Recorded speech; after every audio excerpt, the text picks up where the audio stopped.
Sam Morril has quickly become one of comedy's biggest names, but it actually took him over 15 years to get there. There's 4 pieces to the Sam Morril comedy fame formula, and the first one is that he's actually a student of comedy. When I interviewed him on this podcast, he referenced the paper being the gym. So all this work off stage of him actually learning the craft, learning how to write a joke, and actually, a lot of people may not know this about Sam. He actually studied ancient Greek comedy. You did an independent study at NYU about it was like ancient Greek comedy, right? Yeah, I liked it a lot. What did that reveal to you about comedy?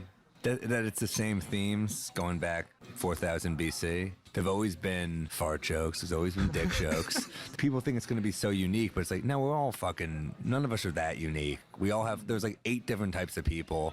Being a student always, and even after interviewing over 400 comics, everyone still says they're always still learning. Regardless if they're 30 years in or 3 months in, they're always still learning. So that's a big thing. But with that learning, my friends, there is also executing. So there is also, he's not only a student of comedy, but he is a practitioner of comedy.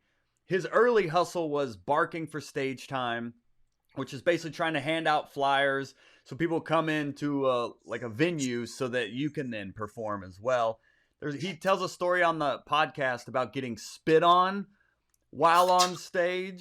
And all I heard when he got up was like, and I was like, oh, fuck. I knew he was going to spit on me. Oh. And he tried to get to the stage, and the waitresses all liked me there because I worked the door, so they were kind of barricading the stage.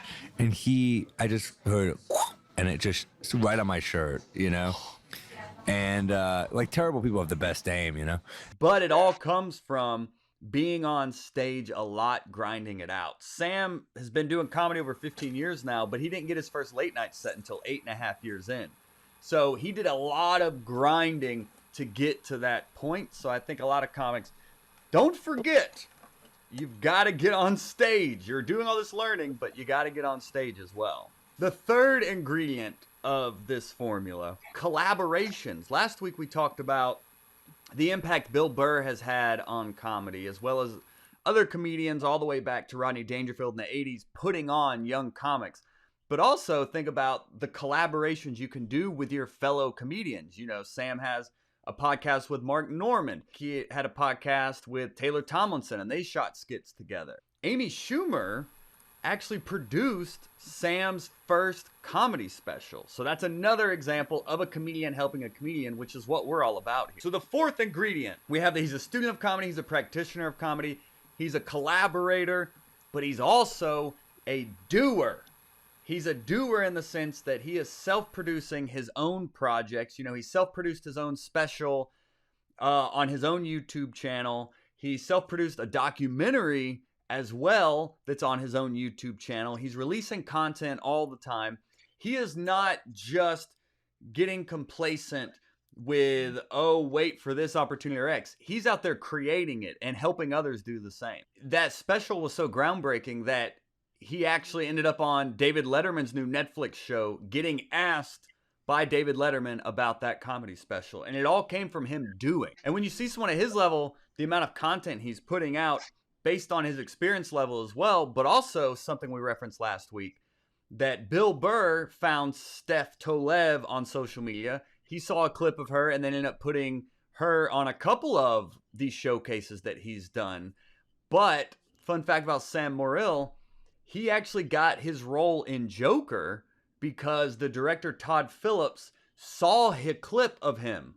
So there's something to putting out quality content. As we talk about do where you are. A lot of the times I can be guilty of overthinking instead of doing, and I'm hoping that people watching this start doing more. I think the important thing to remember here is this wasn't overnight for Sam. It's over 15 years in the making of a lot of hard work.